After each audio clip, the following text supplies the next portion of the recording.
자, 오늘은 누가복음에 나타나 있는 누가복음 22장 39절 말씀부터 46절 말씀의 내용을 우리가 가지고 이거는 누구나 다 알다시피 예수님께서 잡히시기 전에 겟세마네 동산에 가셔서 하나님 앞에 아버지의 뜻이라고 하면 이 고통의 잔 내게서 좀 지나가게 해 주십시오. 그러나 내 원대로 마시고 아버지의 원대로 되기를 원합니다 하고 하나님 앞에 힘쓰고 애써 간절히 기도하시던 그때의 모습을 우리는 오늘 본문 말씀으로 읽었습니다. 자, 저는 오늘 이 말씀을 통해서 우리 기도합시다 이렇게 하는 것으로 끌고 가는 것보다 대체 기도가 뭔가, 우리 신앙생활에 있어서 날숨과 들숨 같은 이런 호흡의 기도라고, 영적 호흡이라고 이야기할 정도의 이런 귀한 기도, 이 기도는 대체 우리에게 어떤 의미가 있는 것인가 하는 것을 한번 오늘 생각해 보려고 합니다. 자, 기도가 왜 필요하냐 라고 하는 이런 질문을 던지면서 오늘 말씀을 보려고 합니다. 자, 우린 기도가 왜 필요하냐?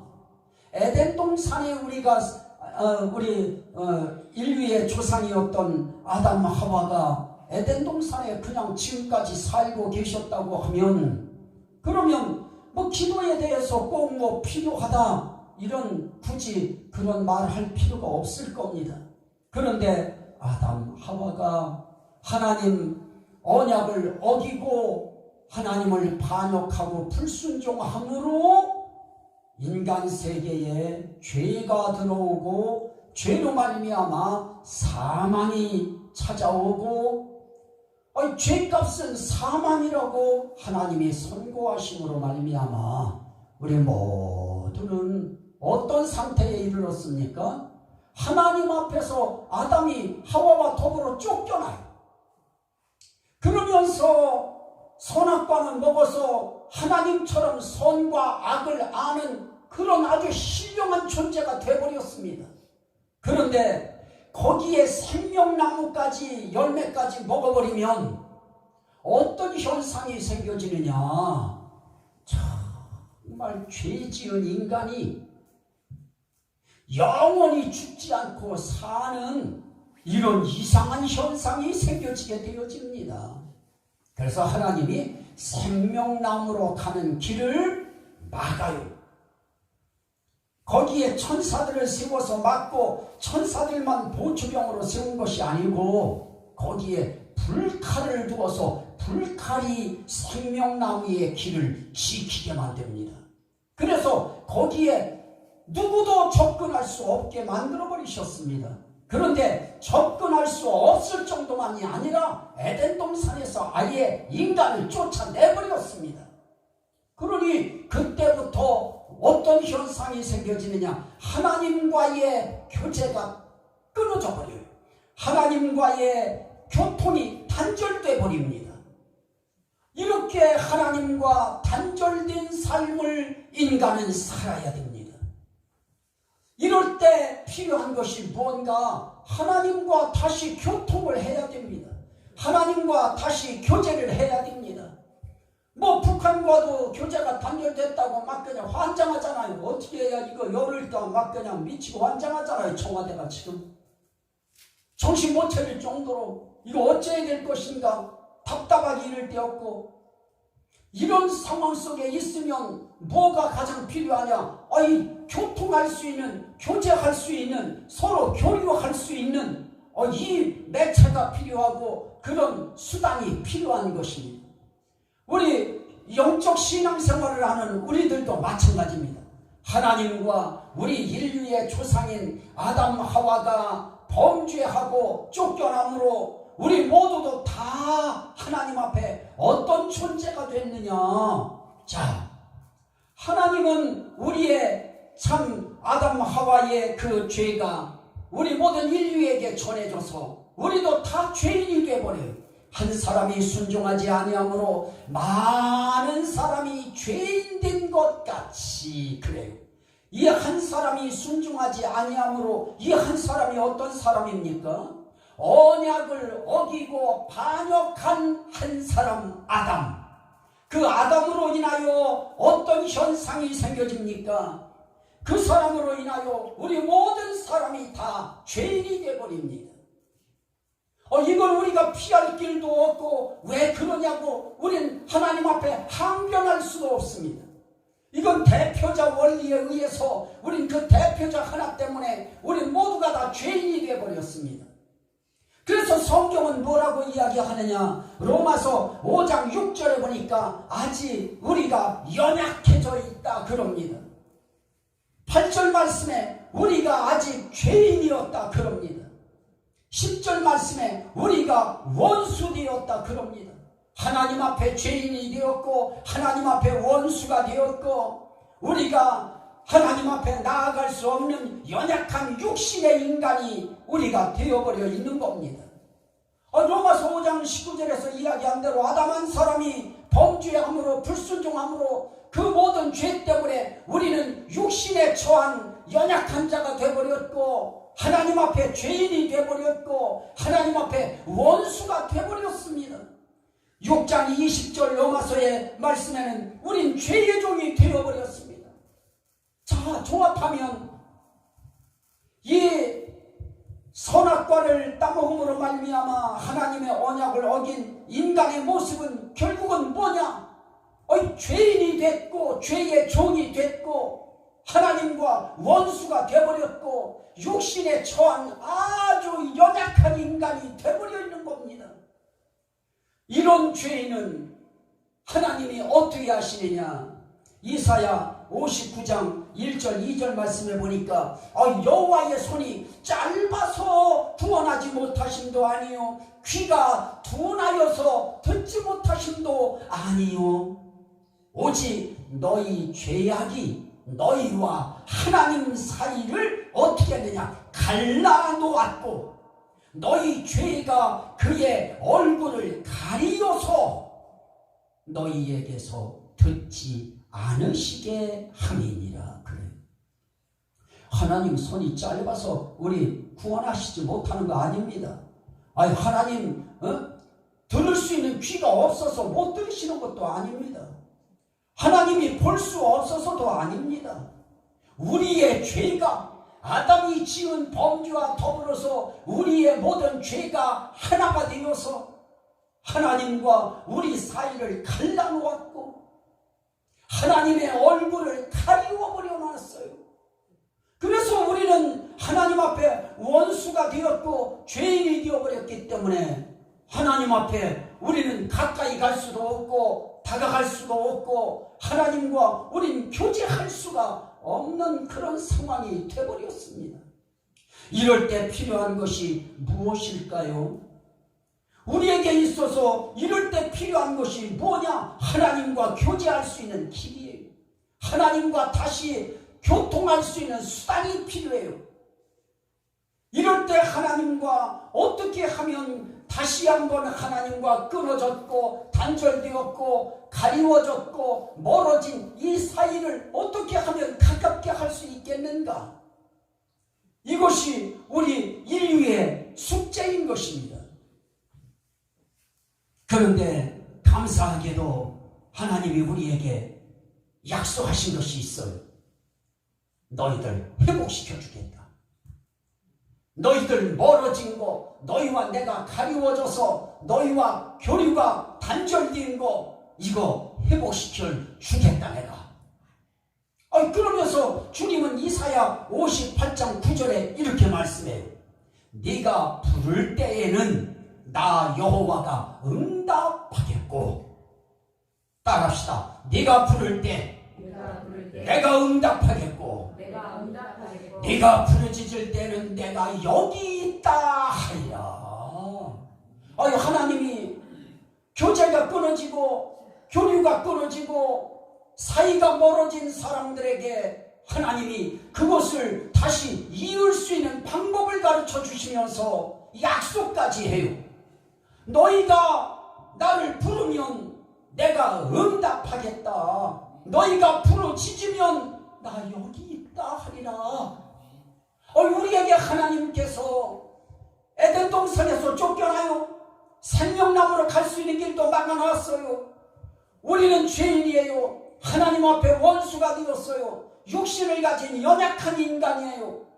우리 홀로 에덴 동산 생명길 찾아갈 수 없어요.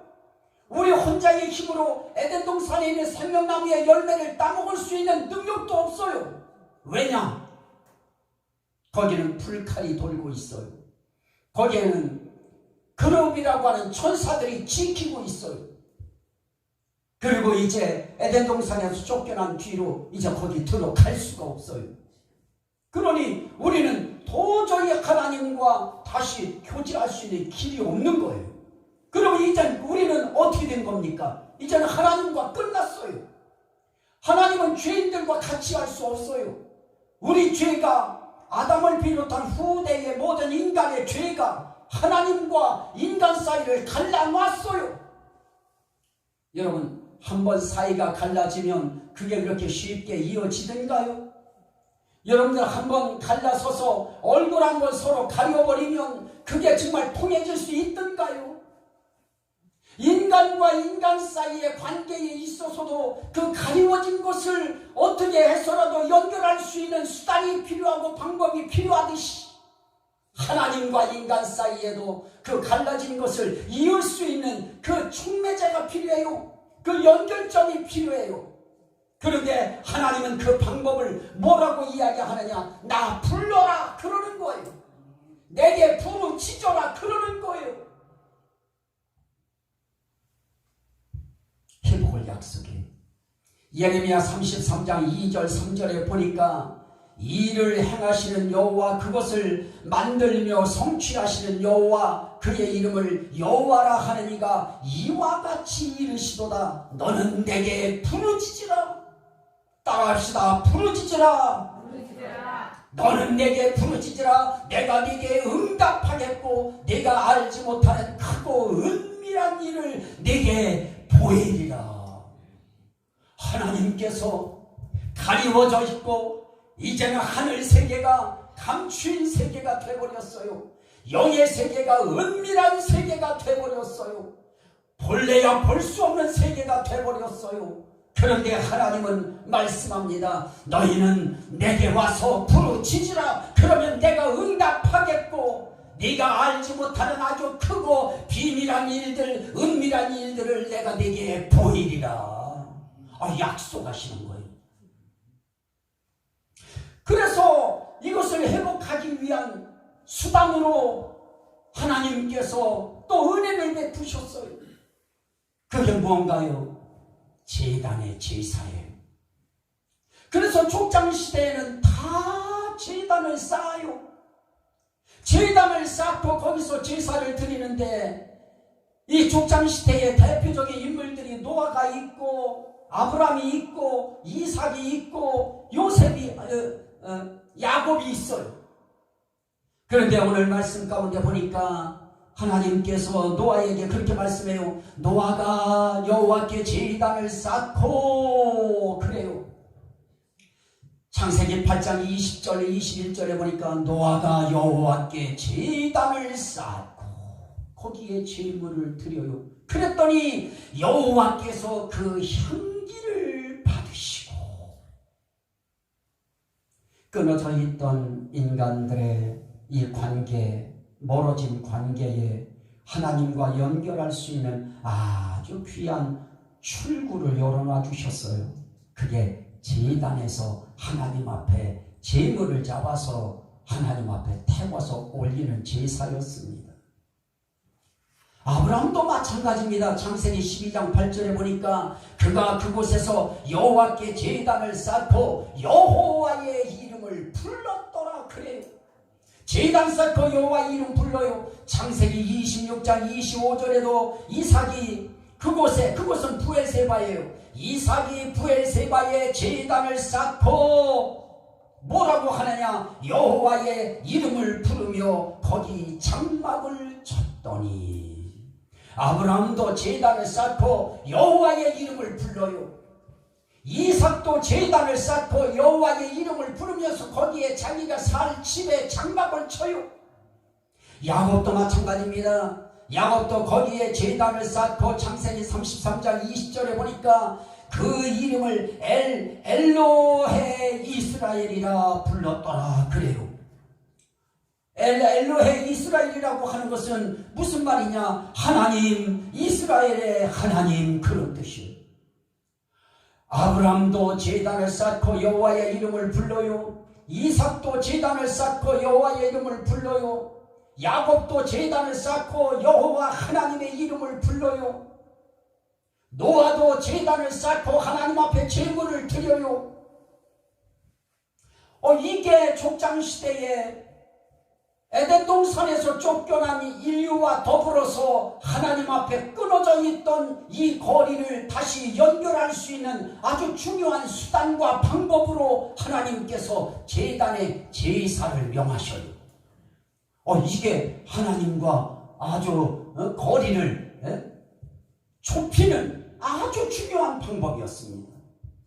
그러다가 하나님께서 이스라엘 백성들을 애굽에서 탈출시켜가지고 하나님 앞에 예배드리는 백성 만들기 위해서, 제사장 나라를 만들기 위해서 하나님이 어떤 방법을 쓰시느냐? 그들에게 이제 제단만이 아니라 하나님께서 아예 그들에게 성막 설계도를 보여주시고 성막을 짓게 만드셔요. 그래서 이제는 어떻게 하느냐? 이제는 성막에서 광야 생활을 하면서 광야길에 성막에서 하나님을 만나요. 이제 그때는 대제사장이나 제사장들을 통해서 하나님 앞 성전에 들어가서, 성막에 들어가서, 하나님 앞에 지성소에 들어가서 하나님과 백성을 위해서 하나님 앞에 이야기하게 해요. 하나님은 이렇게 백성을 대표해서 모든 백성이 다 들어갈 수 없으니까 하나님이 대표자 대제사장을 세워서 또 지성소에 들어가서 1년에 한 번씩 제사장과 더불어서 백성들의 모든 죄를 위하여 하나님 앞에 호소하고 하나님 앞에 속죄하고 하나님 앞에 용서함을 받아서 하나님 앞에 다시 새롭게 또 인생을 출발할 수 있는 기회를 얻어가지고 그 성막에서 나오게 만들어요.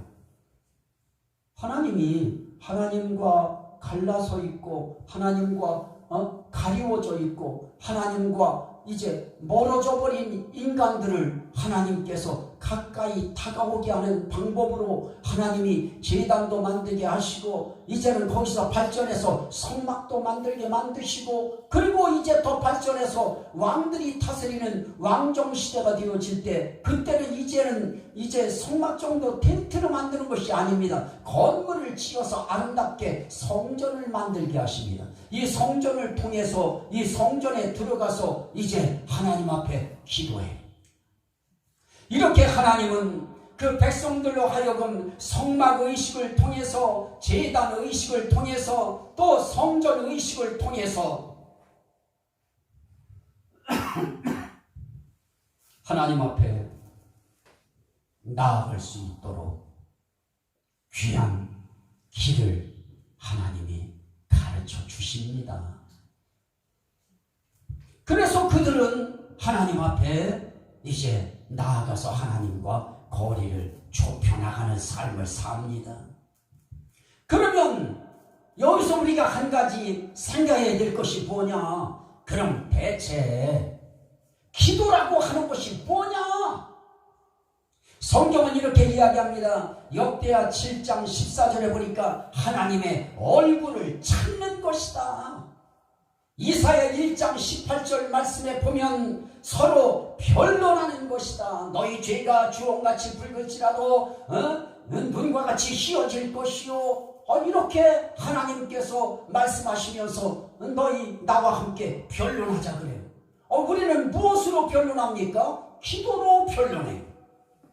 우리는 기도로 하나님을 찾아요. 떠나신 하나님을 우리가 찾는 거예요. 가리워진 하나님을 찾는 방법이 기도예요. 그리고 멀어져 이루어진 하나님과 변론하는 방법이 기도입니다. 예레미야 29장 12절 13절 말씀에 보니까 하나님을 구하는 것이 기도다. 하나님을 구하는 거예요. 시편 32편 6절 말씀에 보니까 주를 만날 기회를 갖는 것이다. 기도가 뭐냐? 주를 만날 기회를 타는 거다. 무릇 경건한 자는 주를 만날 기회를 타서 기도할지라 그래요. 주님 만날 기회를 갖는 거예요. 주님 만날 기회가 뭐냐? 그거 갖는 게 기도로 갖는 겁니다. 또 하나 기도의 의미는 뭐냐? 이사야 58장 19절에 보니까 하나님을 부르는 것이라고 그래요. 너희는 내게 부르짖으라라고 아까 말씀에 예레미야 선지자에게 말씀했듯이 너는 내게 부르짖으라 내가 네게 응답하겠고, 하나님 얼굴을 찾고 변론하고 하나님을 구하고 하나님 만날 기회를 타고 하나님을 부르는 거, 이걸 우리는 뭐라고 하느냐? 기도라고 해요. 그런데 저는 여기서 이야기하려고 하는 것이 다른 데 있는 것이 아닙니다. 나의 주제는 기도 예수예요. 기도 예수. 그래서 여기서 우리는 기도가 대체 무엇이냐? 도구성 기도예요. 중재성 기도예요. 도구라고 할 때는 다른 사람을 대신하여 그 다른 사람을 위하여 기도하는 것을 도구라고 해요. 그것을 다른 말로 중재라고도 해요. 그리고 성경은 그것을 중보라고도 해요. 이 기도는 다 이렇게 도구성, 중재성, 중보성 기도의 특징을 가지고 있습니다. 아브라함도 자기 백성들을 위해서 하나님 앞에 여러분들이 잘 아는 이야기지만 이 백성들 가운데 의인 50만 있어도 하나님 이 성을 살려주시겠습니까? 좋다. 40명이요. 좋다. 30명이요. 좋다. 20명이요. 좋다. 15명이요. 좋다. 마지막 한 번만 더 부탁하겠습니다. 이 성에 의인 10명만 있으면 이 성 살려주실 건가요? 의인 10명만 있어도 내가 그 성 살려주리라. 하나님 앞에 아브라함이 그 백성을 위해서 그렇게 기도해요. 여러분, 지금 나라가 어렵고 나라가 양분되어서 양분된 것만 해도 남과 북이 갈려있는 것만 해도 힘든데 이 남쪽 나라 안에서도 지금 생각들이 전부 다 갈려있어요. 옳고 그름도 없어요. 정의를 부르짖으면서 옳고 그름의 문제도 아닌 그런 일로 끌고들 가요. 난 다른 이야기 하려고 하는 거 아닙니다. 지금도 밤잠을요, 저 청와대 앞에 있는, 저도 거기 갔다 왔는데요, 거기에요 돗자리 하나 이거 피고요, 그리고 거기서 비닐로 감싸고요 몸을 추니까, 그리고 거기서 지금 며칠을 처리하면서 기도하는지 몰라요. 이번 10월 25일 같은 그날은 거기에서 5시 조금 넘을 때까지 처리하들을 했어요. 그 추운 날씨. 나는 아침에 일찍 갔다가 도저히 못 견디고 그래서 7시쯤에서 나는 이제 다시 돌아왔는데요. 지금 그들이 나라를 위해서 기도해요. 아브라함처럼 백성들을 위해서 기도해요. 오늘 우리도 이 지역을 위해서 기도해야 돼요. 내 가족들을 위해서 기도하고 친족들을 위해서 기도하고, 오늘 우리가 기도할 수 있는 이웃들을 위해서, 나라를 위해서 우리도 기도해야 됩니다. 아브라함처럼 그 성을 위하여 기도합니다. 모세도 마찬가지입니다. 출애굽기 32장 30절 이하의 말씀에 보니까 모세도 그래요. 하나님, 이 백성의 죄를 용서하지 아니하고 사유하시지 아니하려면 하나님이 기록하신 책에서 내 이름을 지워주세요. 하나님 앞에 자기 생명, 자기 영혼을 걸고 백성을 위해서 기도해요. 이런 걸 중재성 기도라고 해요. 이런 걸 도구성 기도라고 그래요. 대제사장도 마찬가지지 않습니까? 히브리서의 5장 1절에 4절에 말씀에 있는 것처럼 대제사장들은 하나님께 속한 일에 사람을 위하여 속죄제사를 드리고 그래요. 백성들을 위하여 속죄제사를 드려요. 이렇게 제사장들의 삶은 그 백성들을 위하여, 민족을 위하여 그렇게 삶을 기도하면서 산 사람들입니다.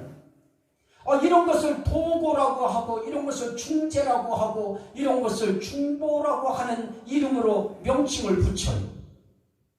왕들도 마찬가지입니다. 히스기야도 백성들을 위해서, 나라를 위해서 기도할 때 여호와께서 히스기야의 기도를 들으시고 백성을 고치셨더라 그래요. 하나님 앞에 백성들을 위하여, 백성의 문제를 위하여 하나님 앞에 기도하고 간절히 하나님 앞에 도구하고 하나님 앞에 중재하고 하나님 앞에 중보할 때 하나님께서 그들을 고치셨습니다. 어떤 사람들은 중보라고 하는 단어는 예수님에게만 고유권을 줘서 써야 되는데 인간들이 중보기도라고 한다고 뭐라고 해요? 왜 그런 것까지도 신경 써요? 주님에게 중보자권 드려요. 그러나 우리도 표현할 단어가 마땅하지 않아서 그래요. 도구 기도, 그러면 이웃사람을 위하여 기도하는 기도, 이게 뭐예요? 그래서 명칭 붙이기가 쉽지 않아서 사람들이 그냥 중보기도 이렇게 해요. 나는 중보기도라고 하든 도구 기도라고 하든 이웃을 위한 기도라고 하든 어떤 명칭에 관계없이 남을 위하여, 백성을 위하여, 민족을 위하여 우리가 남을 위해서 기도할 수 있다고 하는 것은 아주 중요한 일입니다. 에스라 학사도 마찬가지입니다. 하나님 성전 앞에 엎드려 울며 기도하여 죄를 자복하니 백성들이 애통하더라 그래요. 하나님 앞에 이렇게 에스라 같은 백성들이, 에스라 같은 지도자가, 에스라 같은 사람들이, 에스라 같은 성도들이 하나님 앞에 백성의 죄를 내놓고 하나님 앞에 자복하면서 통회하면서 하나님 앞에 기도했어요. 많아요. 예레미야도 그렇고 솔로몬도 그렇고 물론 바울도 그래요. 나 내 민족을 위하여서는 나는 내 목숨까지 이거 아까워하지 않는다. 나는 내 백성을 구원하는 일에는 내 목숨, 나는 이까짓 아무것도 아니다. 다 중재 기도예요.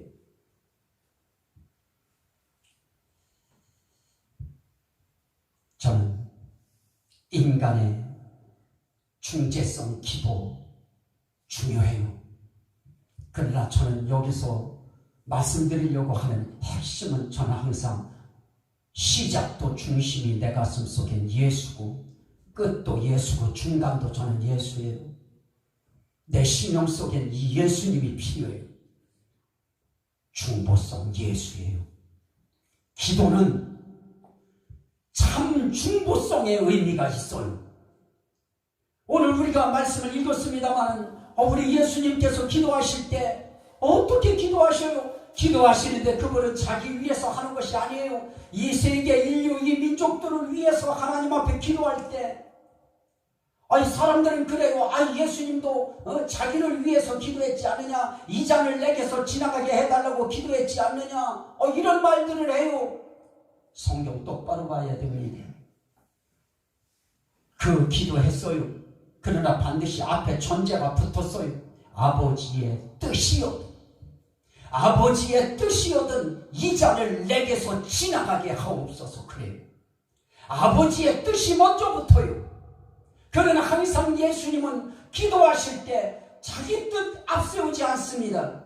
자기 질서상, 하나님 앞에 영적 질서상 아들의 이름으로, 아들이라고 하는 신분으로 오시기 때문에 그는 아버지의 뜻을 앞세워요. 아버지의 뜻이거든 이 잔을 내게서 지나가게 하시옵소서. 그러나 나의 원대로 마옵시고 아버지의 원대로 되기를 원하나이다. 이 기도하실 때 지옥에서 천국으로 우리의 신분이 바뀌는 하나님은 자신을 위해서 기도한 거 아니십니다. 우리 위하여 중보하신 거예요. 우리의 문제를 위해서 하나님 앞에 자기가 죽음이라고 하는 짐을 자기가 지겠다고 하는 것에 대한 하나님의 뜻을 다시 한번 확인하시는 거예요.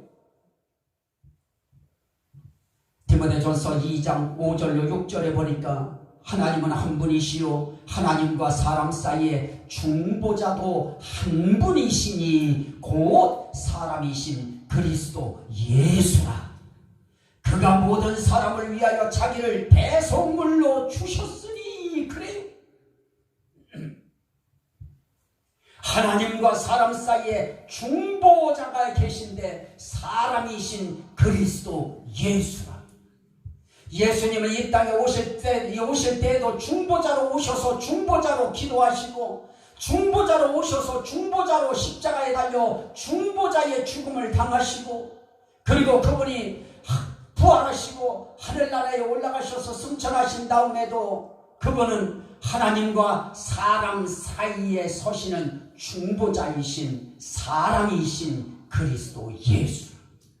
그분은 사람으로 이 땅에 오셨고, 사람으로 오셔서 중보자로 죽으셨고, 사람으로 오셔서 중보자로 부활하셨고, 사람으로 오셔서 중보자로 승천하셨고, 사람으로 오셔서 사람으로 승천하셔서 사람으로 지금 하나님과 사람 사이에 중보자로 계셔서 우리 사람의 연약함을 그분이 다 아시기에 우리 위하여 그분은 중보자로서 아주 흠이 없으신 완벽한 중보자이십니다. 죄 없는 중보자. 우리 인간들은 죄 있는 자로서 중보를 하지만 그분은 죄 없이 중보하세요. 히브리서 8장 6절에 그러나 이제 그는 더 아름다운 직분을 얻으셨으니 그는 더 좋은 약속으로 세우신 더 좋은 언약의 중보자시라. 예수 그리스도 인류의 이 땅 세워지고 난 이후 아담 이후 시대가 흘러오면서 하나님 앞에 영적인 성령의 은혜를 입은 사람들이 하나님 앞에 백성들을 위하여 나라를 위하여 중재기도를 하고 도고를 하고 중보에 하나님 앞에 이웃을 위하고 민족을 위한 그들을 대신한 기도를 해왔습니다마는 이 모든 것들도 다 모형과 그림자예요. 무엇을 위한? 참 중보자이신 예수의 기도를 위한 다 모형과 그림자들이에요. 참 중보자이신 예수가 오셔서 비로소 중보자다운 기도를 하셔요. 이제 하나님과 사람 사이에 중보자이신, 그것도 참 중보자이신 예수가 오셔서 그분이 우리 믿는 자들을 위하여 또 믿을 자들을 위하여 지금도 중보하셔요. 그래서 히브리서 7장 25절에 보면 그러므로 자기를 힘입어 하나님께 나아가는 자들을 온전히 구원하실 수 있으니 이는 그가 항상 살아계셔서 그들을 위하여 간구하시니라. 예수님이 항상 살아서 간구하셔요. 지금도 간구하셔요. 저와 여러분들을 위해서 지금도 간구하셔요. 하나님은 우리를 위해서, 예수 그리스도께서 지금도 우리를 위해서 중보자로서 간구하셔요. 무엇을 위해 간구하시느냐? 우리의 영혼을 위해서 간구하고 이 민족의 평화를 위해서 간구하시고 화목을 위해서 간구하시고, 그 중보는 예수님만 하시는 것이 아닙니다. 또 하셔요. 로마서 8장 26절에 보니까 이와 같이 성령도 우리의 연약함을 도우시나니 우리는 마땅히 기도할 바를 알지 못하되 그러나 오직 성령이 말할 수 없는 탄식으로 우리를 위하여 친히 간구하시느니라. 그런데 그런데 중요한 것은 뭐냐? 하나님이 성령의 생각을 아시나니 이는 성령이 하나님의 뜻대로 성도를 위하여 간구하시니라. 하나님은 성령께 주목하셔요. 삼위일체 하나님은 예수 그리스도의 기도에 주목하셔요. 왜 그러시느냐? 그들만이 하나님의 뜻을 하셔요. 성령만이 하나님의 깊은 뜻을 통달하셔요. 그렇기 때문에 하나님의 기뻐하시는 뜻대로 기도하셔요. 이 세상 중보자, 인간 아브라함이나 인간 노아나 인간 예레미야나 인간 솔로몬이나 인간 에스라나 인간 느헤미야나 이런 사람들은 하나님의 깊은 뜻을 다 헤아리지 못합니다. 그리고 자기들도 허물과 죄가 있습니다. 죄 있는 모습 알지 못하는 그런 상황에서의 중보를 하고 중재를 하고 도구를 해요.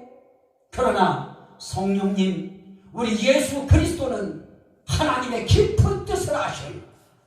하나님 뜻대로 기도하시고 간구하시고 이분의 기도와 간구 때문에 오늘 우리의 영혼이 이만큼 지금 여기까지 왔습니다. 앞으로 우리를 하나님 나라에 이끄실 때까지 그분은 계속 그런데 기도하는데 이거에 대한 이미 구약에 이 중보자에 대한 예수에 대한 예언이 있어요. 예언성. 이사야 53장 12절에 그가 자기 영혼을 버려 사망에 이르게 하며 범죄자 중 하나로 헤아림을 받았음이니라. 그러나 그가 많은 사람의 죄를 담당하며 범죄자를 위하여 기도하였느니라. 예수 그리스도께서 이 땅에 오셔서 많은 범죄자의 그 짐을 대신 지고 그리고 그 모든 죄인들을 위하여 기도하신 그런 이제 예수 그리스도에 대해서 이미 이사야 선지자를 통해서 하나님은 예언하셔요. 중보자에 대한 예언입니다. 하나님은 이 예언에 따라서 참 중보자이신 예수 그리스도를 이 땅에 보내시고 그분으로 하여금 이 땅에서 중보 기도를 하게 하시고 중보의 죽음을 당하게 하시고 중보의 부활과 중보의 성천과 중보의 지금 우리를 위하여 간구하시는 일을 하고 계셔요. 얼마나 감사해요. 우리는 기도를 쉬고 있을 때에도 우리는 뭔 기도를 처음에 어떻게 시작할지 알지 못하는 순간에도 그분은 저와 여러분들을 위해서 기도하셔요. 끊임없는 기도입니다. 그런데 오늘 기도 속에 하나님은 이름성이 있어요. 구약에서는 여호와의 이름을 불러요. 신약에서는 예수 이름을 불러요. 너희가 내 이름으로 무엇을 구하든지 내가 행하리니 이는 아버지로 하여금 아들로 말미암아 영광을 받으시게 하려 함이라. 내 이름으로 무엇이든지 내게 구하면 내가 행하리라. 요한복음 14장 13절로 14절 말씀이에요. 이제부터 우리에게 중보자이신 예수의 이름을 주셔서 내 이름으로 이제부터 기도하면 그러면 내가 행하리라. 우리에게 이런 이름까지도 이제 주었어요. 그러면서 말씀해요. 누가복음 11장 9절 이하에 보니까 구하라 주실 것이요 찾으라 찾을 것이요 두드리라 열릴 것이니라 말씀해요. 마태복음 21장 22절에 너희가 기도할 때에 무엇이든지 믿고 구하는 것은 다 받으리라 그래요. 마가복음 11장 24절 25절에 보면 무엇이든지 기도하고 구하는 것은 받은 줄로 믿으라 그리하면 너희에게 그대로 되리라 그래요. 그러면서 거기 한 가지 강조해요. 서서 기도할 때에 아무에게나 형의가 있거든 용서하라. 그리하여야 하늘에 계신 너희 아버지께서도 너희 허물을 사하여 주시리라. 중재기도, 이 도구라고 하는 이웃을 위한 기도의 중심에 뭐를 이야기하시느냐? 용서가 있어. 오늘 우리가 중재기도하는 중보기도하는 우리들의 마음속에 뭐가 중심이 되어야 되느냐? 용서예요. 그래서 너희가 용서치 아니하면 너희 천부께서도 너희를 용서하지 아니하시리라 그래요. 왜냐? 우리도 중보자이기 때문에 그래요. 중보자는 모든 사람들을 용서하면서 그들을 위해서 하나님 앞에 또 용서를 구해야 되겠답니다. 오늘 우리가 하나님 앞에 살아가면서 주님은 우리에게 그런 것들을 요구하셔요. 요한일서 5장 14절 이하에 보니까 그를 향하여 우리의 가진 바 담대한 것이 이것이니 그의 뜻대로 무엇을 구하면 들으시니라. 중요한 강조점이에요. 그의 뜻대로예요. 그의 뜻대로 무엇이든지 구하면 들으신다. 우리가 무엇이든지 구하는 바를 들으시는 줄을 안즉 우리가 그에게 구한 그것을 얻은 줄을 또한 아느니라. 그러면 하나님의 뜻이 뭘까요? 마태복음 6장 43절에 그러즉 너희는 먼저 그의 나라와 그의 의를 구하라. 그리하면 이 모든 것을 너희에게 더하시리라 그래요. 하나님의 뜻을 먼저 구하는 거예요. 하나님 의를 먼저 구하는 거예요. 하나님 나라를 먼저 하나님 앞에 구하는 거예요. 우리의 삶 속에 우리는 우리 기도 먼저 하고 싶어요. 내 가정 환경 기도 먼저 하고 싶어요. 내 발등에 불 떨어진 거 먼저 하고 싶어요. 그러나 그것보다 앞서야 될 것은 하나님의 뜻이 이루어지기를 기도하고 하나님의 나라가 이 환경과 상황과 처지를 통하여 이루어지기를 기도하고 그렇게 기도할 때 이 모든 것 너희에게 더하시리라 그래요. 오늘 하나님께서 우리의 삶의 길에 기도가 왜 필요하냐? 언약을 어기고 불순종함으로 끊어졌던 하나님과 인간 사이를 다시 연결시키기 위하여 하나님은 기도라고 하는 귀한 도구, 방법을 가르쳐 주셔서 부르짖으라는 거예요. 내게 나와서 부르짖으라. 네가 부를 때 나 여호와가 응답하겠고 네가 부르짖을 때에 내가 여기 있다 하리라. 지금 우리는 우리 자신들 위해서도 기도할 것이 많지만 나라 위해서 기도해야 됩니다. 우리 기독교를 위해서도 기도해야 됩니다. 전도했다고 지하철에서 전도했다고 재판에 넘겨져서 재판받아야 되는 시대가 왔으니 우리 기독교는 분연히 일어나서 이 민족을 위하여 기도하고 기독교를 위하여 기도하고 하나님의 뜻이 이 땅에 생명 구하는 이 사역에 활발하게 불타오르듯이 그 사역이 힘을 낼 수 있도록 나라의 법이 바르게 정하여지고 그리고 백성들이 마음껏 주님을 부르짖을 수 있는 그런 나라 이루어질 수 있도록 또 하나님의 나라, 하나님의 뜻이 그 모든 것 가운데 일어설 수 있도록 우리는 예수의 중보의 힘을 의지해서 우리도 예수님처럼 힘쓰고 애써 이게 우리의 기도의 모습이 되어야 됩니다. 힘쓰는 기도, 애쓰는 기도, 간절한 기도. 그게 어떤 거냐? 땀방울이 나는 기도예요. 땀방울 날려면 애써야 되겠죠. 땀방울 떨어지려면 힘써야 되겠죠. 땀방울 떨어질 정도의 간절한 기도. 그게 이웃을 위하여, 주의 나라를 위하여, 영혼들을 위하여 기도라고 하는 수단을 통해서 우리의 입술을 통해서 나타날 때 하나님의 역사의 손은 응답으로 나 여기 있다고 하는 하나님의 신호로 우리에게 반드시 강력하게 임해올 겁니다.